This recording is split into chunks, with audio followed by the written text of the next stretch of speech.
Well, ladies and gentlemen, this is another journey, and I'll use that term journey, in We the People Let's Talk. We talk about virtually everything under the sun, over the sun, to the left of the sun, right, north, south.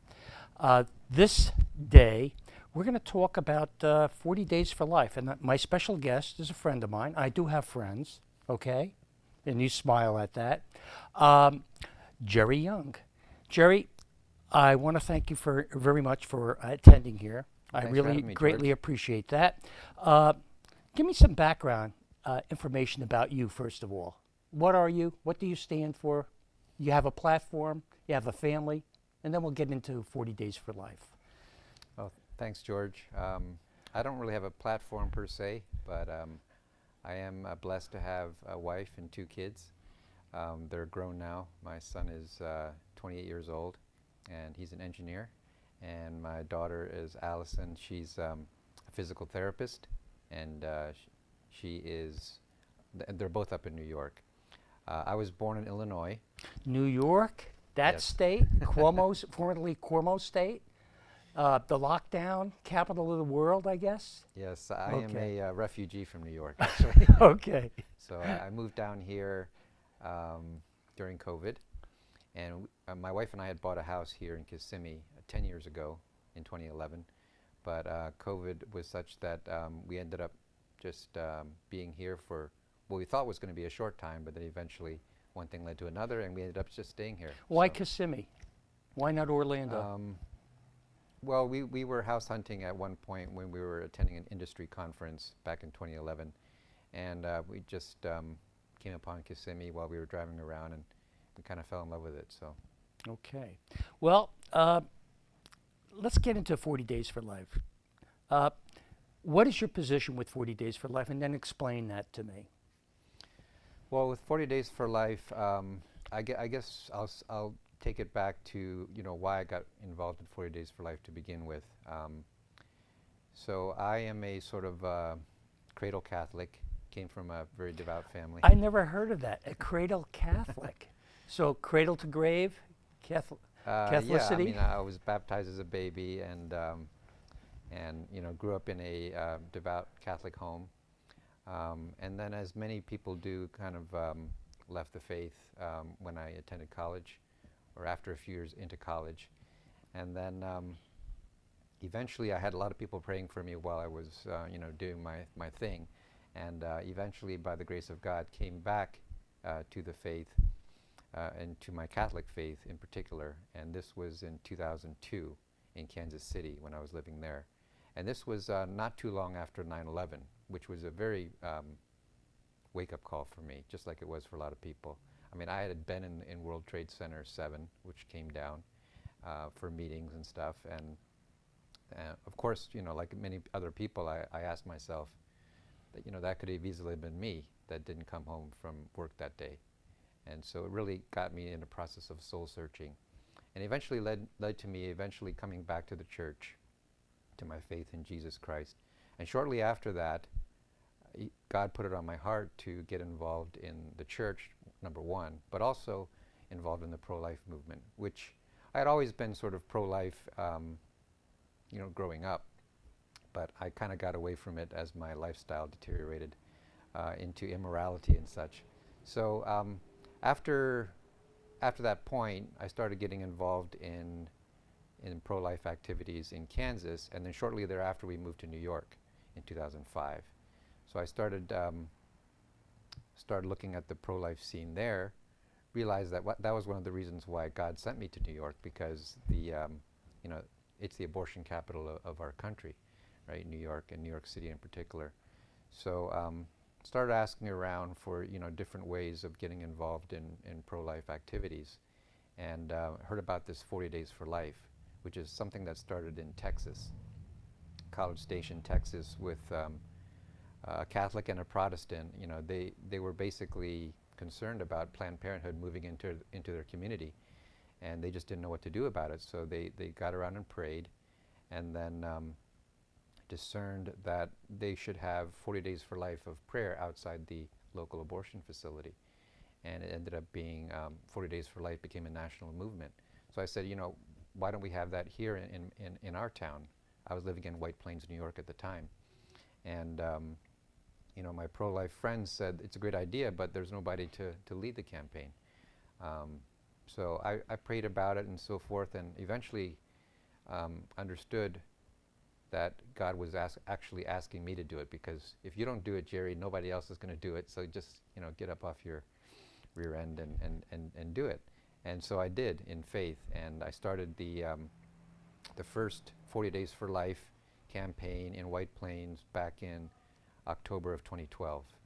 And since then, they've had something like 17 or 18 consecutive campaigns. Was this a coordinated effort with the Knights of Columbus? You were a Knight member right up in New York It wasn't area? at the time. I did not join the Knights of Columbus until 2018. Knights of Columbus is it's a Catholic fraternal organization, which happens to be very pro-life, and they've done a lot of activities. I've been involved with them quite closely here in Kissimmee, and so it's been a great experience. We get a lot of support, like you said, from Knights of Columbus. Why 40 Days for Life? Why not 365 Days for Life? Yeah, well, 40 days, as I understand it, is really a very biblical concept, right? You had 40 days, Noah's flood, 40 days and 40 nights it rained. You had Jesus spending 40 days, 40 nights in the desert, fasting and praying before his public ministry, which is actually what we're observing now in the season of Lent. You had Moses was up on Mount Sinai for 40 days. So every time in the Bible, where you're preparing for something really spiritual or calling upon God for him to speak, 40 days is used. So I think the founders of this movement used that 40 days biblical concept and applied it to calling on God to bless our community and to turn the hearts of men and women who are seeking abortions to a better alternative, which is choosing life and leaving things in God's hands. Because abortion is primarily an act of despair. I mean, people say that it's choice, but actually pregnant women who choose abortion do it because they feel they have no choice. And so we're there to give them alternatives and to pray for them and to show them that there is hope, and they don't have to do this. They don't have to have the abortion, because they may despair, but there's always hope. Well, I've heard in the past, we've had a lot of individuals protest, have signage and everything else showing or depicting or describing what the developing child, the baby looks like in the womb, from 4 weeks, 6 weeks, 12 weeks, so on and so forth. And some individuals have told me they dislike the approach that some of these protest groups. Would you classify 40 Days for Life as a protest group or what? How would you explain that to a person? Yeah, I mean, there's, as with any social justice cause, there's protests and there's demonstrations and even what some people would call picketing. But 40 Days for Life is none of those. It's really a prayer vigil is how we describe it. And we don't actually necessarily actively approach people like men and women who are coming to the abortion facility. You said prayer vigil. Can you explain that? What's done during this 40 Days for Life time period? Well, it's all about prayer, and it's about fasting, because Jesus told us that there are some things, some spiritual evils that cannot be overcome except with prayer and fasting. So it's basically, when we fast, we focus our minds on God, and when we pray, we can pray at home. I mean, some people don't feel comfortable being on the sidewalk in front of the Planned Parenthood. And why is that? So they can pray at home. Why? For various reasons. They might just want to be under the radar, so to speak. But others are willing to pray in public on the sidewalk. And actually, we've heard from Planned Parenthood themselves and former Planned Parenthood staff that abortion appointments can, the missed appointment rate at Planned Parenthood can go up to 75% when it's as simple as a person standing out there praying. Because what it does is, even if they're not talking to anybody, when people come and see them, something triggers in the back of their mind, and they may turn away for that reason. When you mention that, I think of Abby Johnson. Mm-hmm. Do you know her story? Yes, absolutely. Can you explain just a little bit? Yeah, well, Abby Johnson was the Planned Parenthood Manager of the Year. That was what, Texas? In College Station, Texas, which is where the first 40 Days for Life started. And she was, she was doing what she thought was right at the time, in terms of helping women and helping them have, reproductive freedom and so forth. And the 40 Days for Life prayer vigils that happened outside of her Planned Parenthood, she would always be annoyed by them and so forth. But one day, as is depicted in the movie Unplanned, one day she was called in because the technician wasn't there, she was called in by the abortionist to do the ultrasound guided abortion. And when she guided the ultrasound, she saw what happened with the baby and how the baby was recoiling from the instruments of the abortionist, and how eventually it got vacuumed, sucked into the vacuum.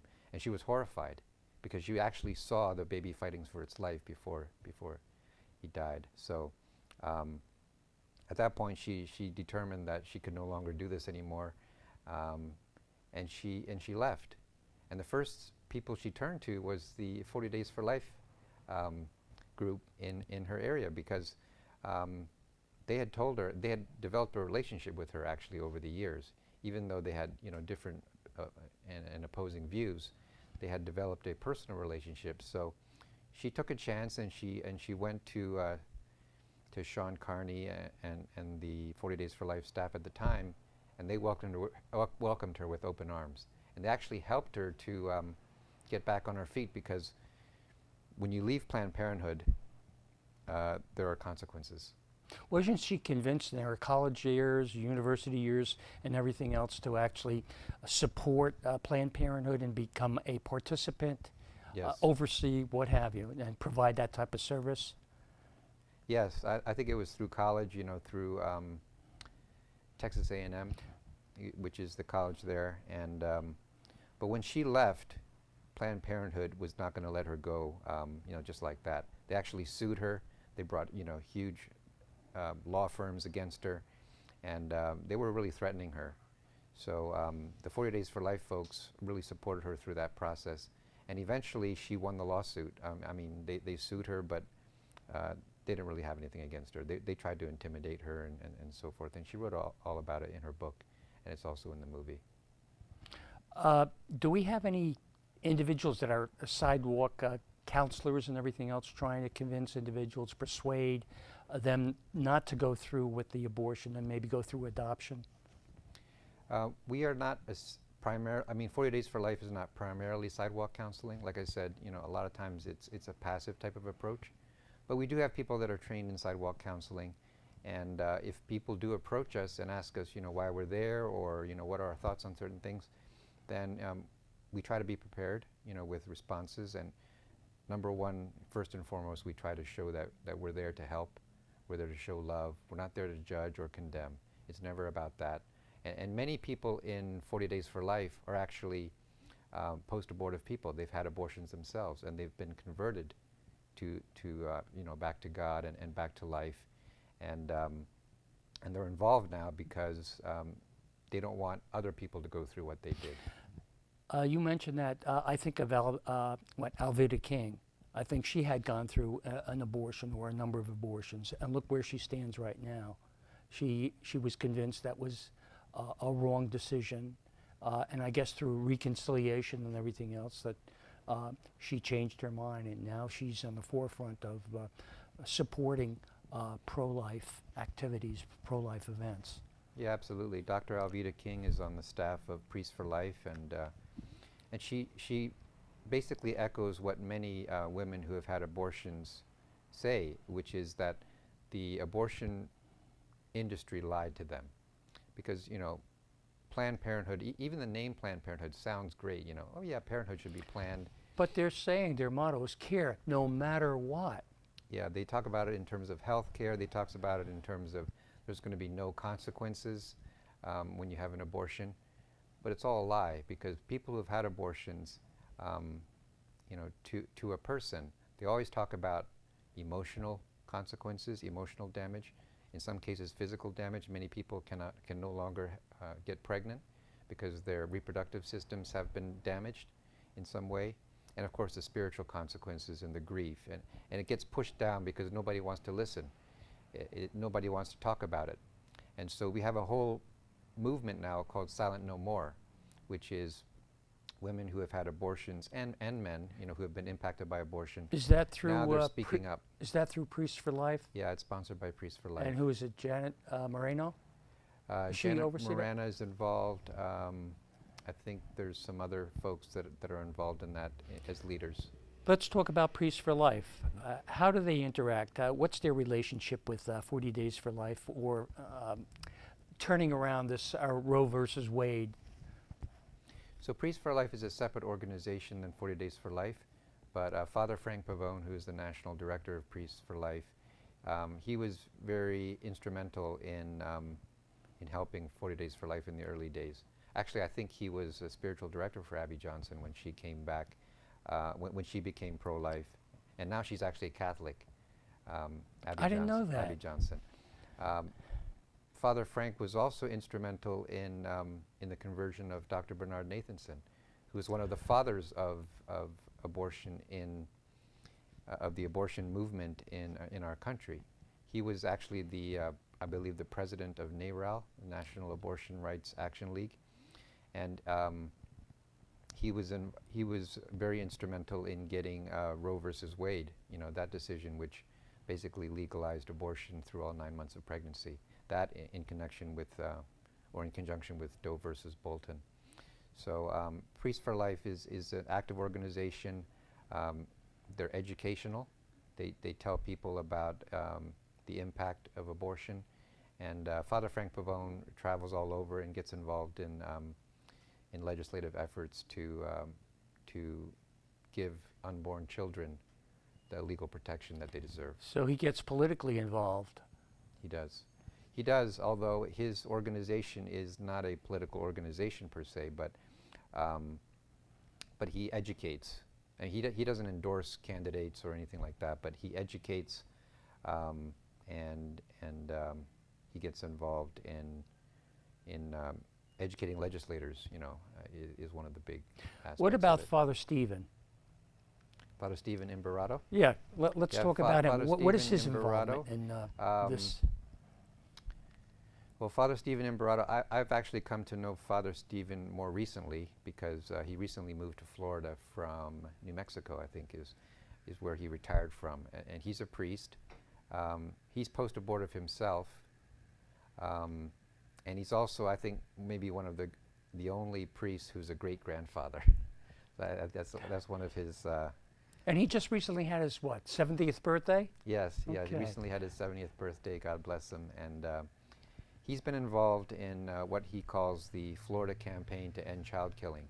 So one of the things that people don't realize is that Florida, even though it's the free state of Florida, and Governor DeSantis is doing great things, but Florida, unfortunately, is also an abortion destination state. And what that means is that because the laws of our neighboring states, like especially Texas now with their heartbeat bill, and also Georgia, Alabama, they have stronger pro-life laws than Florida does. And what do we have right at the present time? We had nothing until this past legislature. Now we've got a 15-week abortion ban, thank God. And so, and the governor's, I think, going to sign that into law in the near future. Possibly next week, I heard. Mm-hmm. Okay, and I'll try to be there. What else?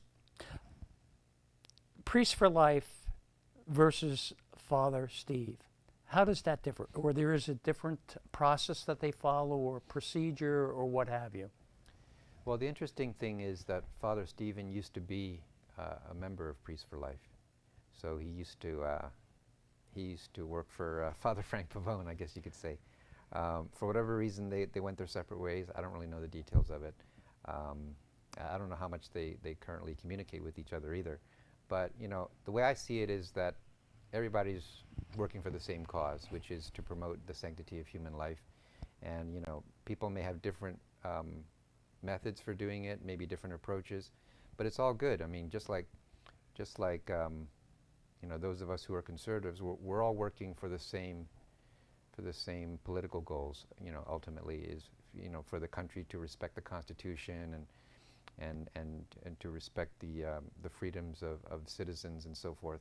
And whether you support a certain candidate or not, and maybe people have different views about certain things, but I think we're all in the same boat. We're all working for the same goal ultimately. So it's good to have diversity.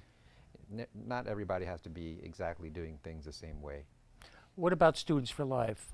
Are they parallel to like Priests for Life or some of these other organizations? That's another organization. I think it's headed by Kristen Hawkins. Yes. And they're very active on campuses, getting students educated and energized about promoting human life. And I've read several things that have occurred recently on her attendance or her representatives' attendance on college campuses, that they despise her, they hate her, they're vitriolic, and they've accosted her.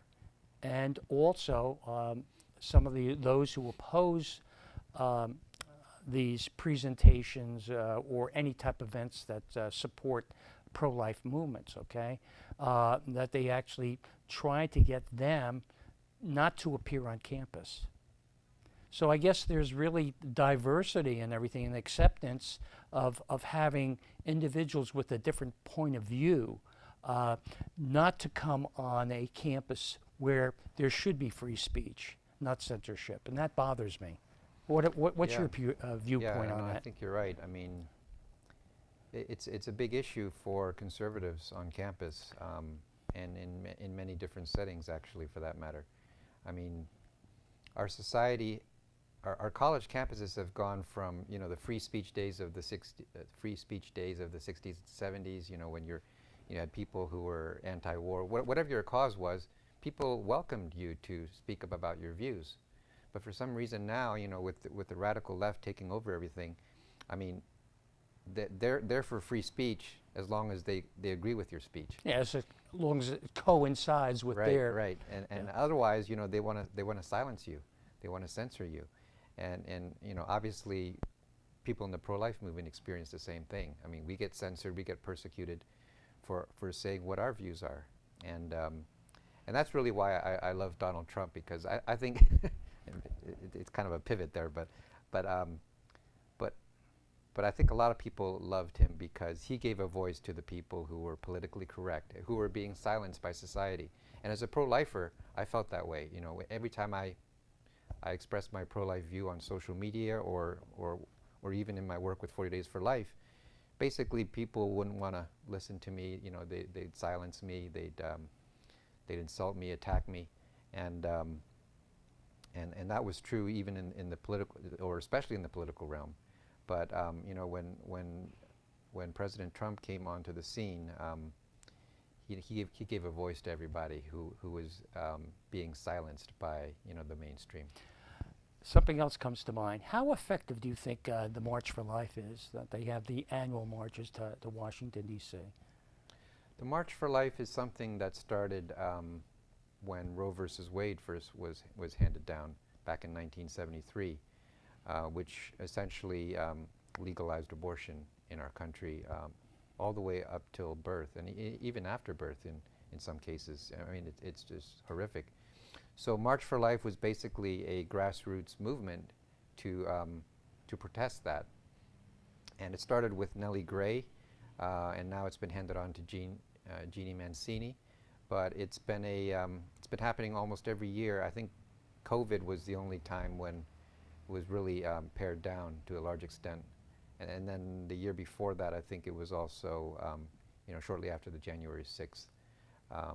In 2021, it was also pretty sparse, but I think it's had a great impact because it's helped to show the country that that abortion is never going to be settled law. It's never going to be a settled issue. As long as there's believers in this country, they're always going to say that abortion is wrong and that we have to go back to legal protection for unborn children. And now we're, thank God, we're on the cusp of maybe seeing Roe versus Wade get repealed, with the Dobbs case. So I think we're going to hear the decision anytime between now and June. Nobody knows for sure.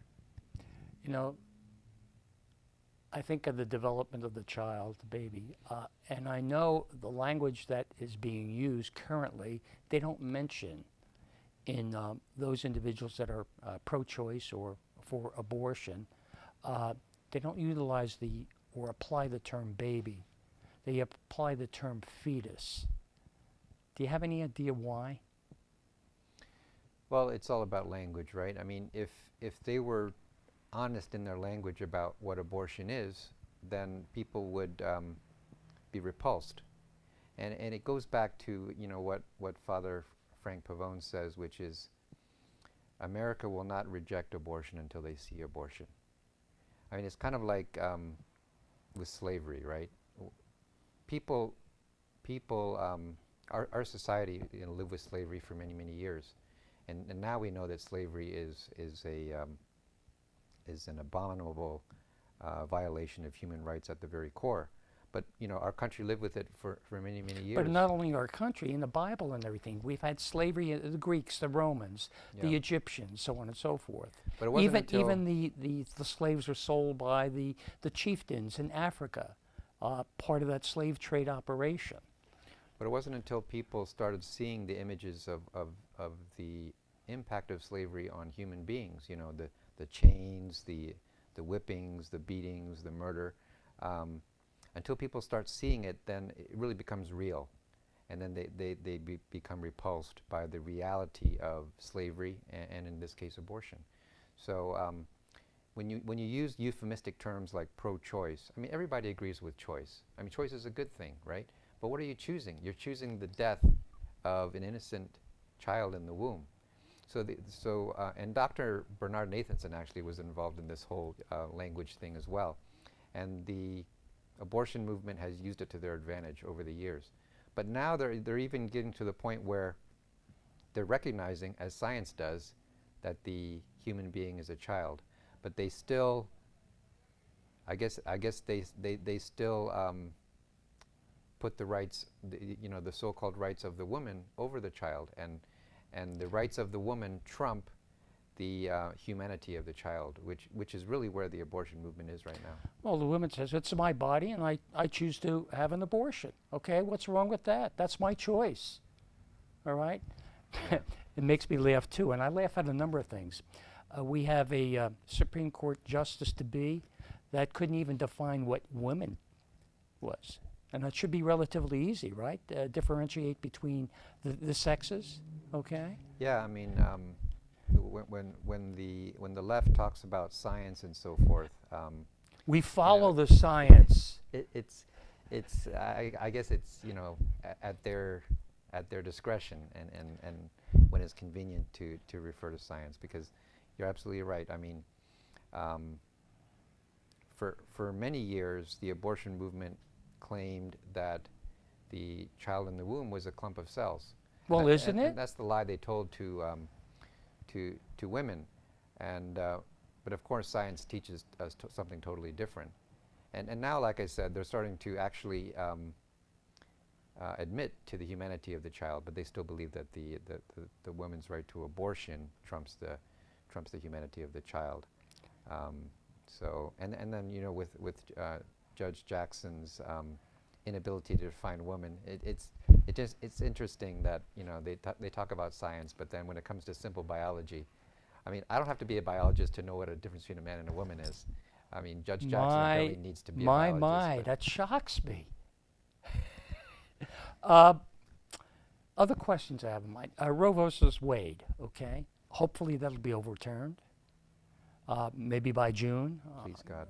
Yes, praise. I pray and pray for that as a human being, as a developing baby, a child that has grown to many, many, many decades to this particular age category. I'm in the upper 70s. What else can I say? 40 Days for Life. It's very effective. Let's talk about our own abortion clinic on Oak Street. I know I was part of the group many, many years ago, and we fought against them, and we did win a case, and it took us about 5 years to actually have a permanent injunction so that they cannot do surgical abortions. But here is the one problem right now. They are continuing to do abortions, but chemical abortions, RU 486.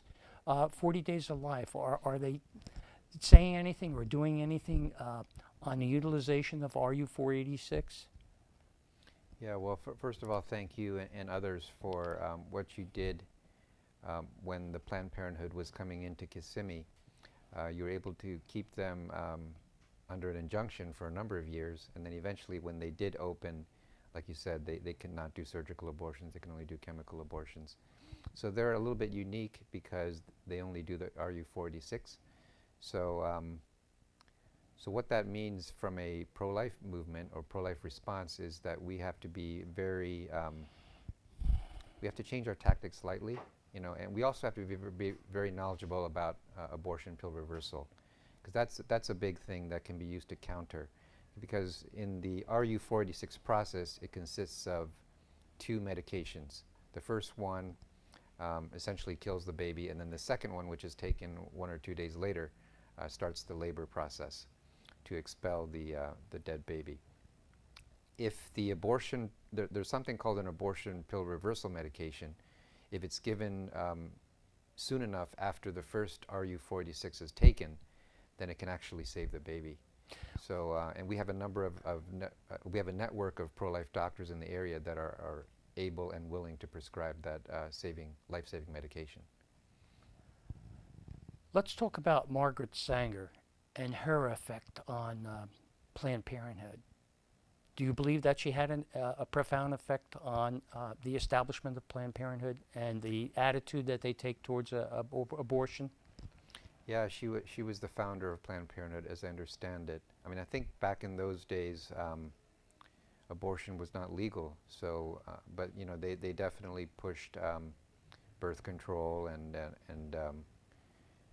you know, family planning and that kind of thing. And but my understanding is that she was basically had a lot of roots in the eugenics movement and reducing the or even eliminating the minority populations. You know, blacks at the time was the predominant minority.